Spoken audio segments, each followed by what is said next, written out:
Thank you and welcome to the show this morning.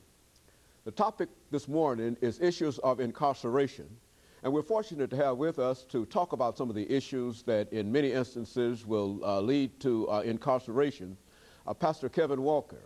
Pastor Walker is the president of an organization called the New Beginnings Organization, which is located in the River Bend Maximum Facility, Security Facility in Nashville, Tennessee.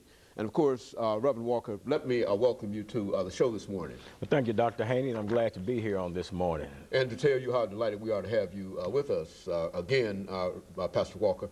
As a matter of fact, you've been with us on a number of occasions, and I'm sure that many of our regular viewers know who you are and know a lot about you. But for those who might not know Pastor KWalker, let's give you an opportunity to talk about your background, your experiences, and some of the things that eventually led you to the president of an organization called the New Beginnings Organization. And then, of course, you might also stipulate that you are not you're not an inmate at the facility, as we might have implied. Oh, go on. Well, I'm glad you say that, Dr. Haney, because I do want people to know me. I want people to know me in the sense that I'm trying to draw attention to an organization and to a cause. Again, my name is KWalker. I pastor the Hands of God Christian Outreach Ministries. We're a church located in South Nashville on Gilmore Avenue. I'm also the president of the New Beginners Organization. It's an organization that was founded out there at the River Bend Maximum Security Prison. And the uniqueness of our organization is the fact that it was founded by a group of currently incarcerated inmates and an ex-convict myself. So that's what makes our organization unique. In terms of myself, with educational background, I spent a little time at Tennessee State University back in the mid-'70s. At that time, I got strung out on drugs. I became a heroin addict as a result of dealing drugs also, and that led to a life of crime, of course, and eventual incarceration in the state prison system. I got out of the prison system, and of course, my drug usage continued until I got into a relationship with the Lord, and that's basically what turned me around. And that's where I am today. And now I'm out here trying to champion a cause for those that are inside the prison system, trying to deter some of our youth from going in the same direction that I took. And we've band together and we've created this organization called New Beginnings Organization, and it is a positive one. Now, what about this organization, New Beginnings Organization? I think that we've talked about it before, but give us some idea about what you're trying to achieve with this group. Okay, first of all, New Beginnings is an organization of men that have made some bad choices and wrong decisions in life, but now have realized the error of their way and have made a decision to give back into society in terms of helping our youth to not go the pathway that we went, in terms of developing themselves while in the system, and also helping other individuals that are coming into the system to develop themselves so that they won't go back out. Our primary purpose of New Beginnings is really to impact the recidivism rate, to bring that rate down. That's what we want to do,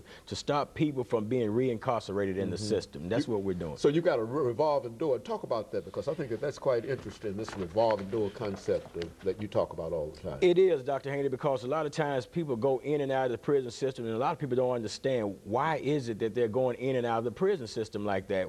Why are there no programs in place that help individuals that are in the system?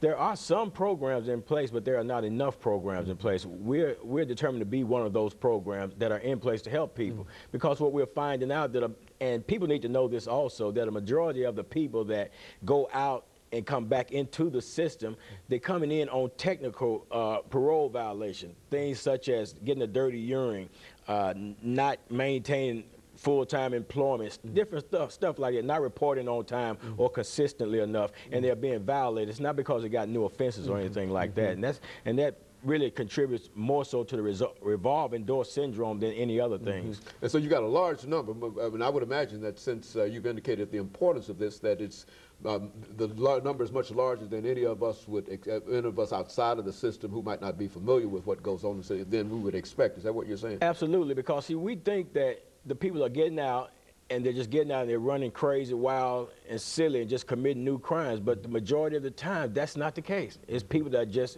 technical violation. The parole officer violates them. And a lot of people don't realize the challenges that an individual has to go through once he gets out of the system. What are some of those challenges? Some of the challenges, Dr. Haney, in terms of, you take an individual, we were talking about resume preparation in one of our group out there on a Saturday. Now, you've got a great resume, you've got all this knowledge and skill, you've learned some computer training and all these things, and you interview with somebody, and the interviewer says to you, well, you know what, you sound great, you look good, everything is in place. I mean, you're the perfect person for this position, but I'm sorry, we can't hire you because we don't hire convicted felons. Now, here you are, you're faced with a challenge. What do I do? Do I continue to persist on knowing that I can do this stuff, or do I give up? And you got those challenges, and a lot of people don't have enough support system in place for them to help them meet and deal with those challenges, and a lot of times they'll revert back to the old way of thinking because society has, in effect, rejected that individual that know that they've labored hard to get themselves in right perspective with themselves. And of course, all of this rejection plays a very, very important part in terms of how they see themselves and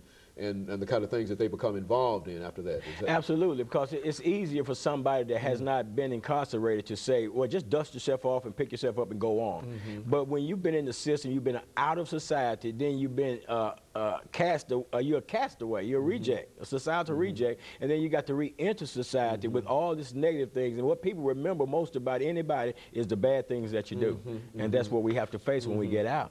I would imagine, see, it's quite difficult for many of us to who have not been in these situations to understand what it really means to be incarcerated. Certainly we know that you're cut off, you're in jail, but explain, I mean, what does that mean to be incarcerated in a penal system on some major violation? It's absolute and total powerlessness. You have absolutely no power. We take youth tours in, and I asked them, I said, when you walk down through the walkway, did you notice a McDonald's? Did you notice a Captain D's? Or did you notice any of these fast food restaurants? They said no. I said, that's because they're not there.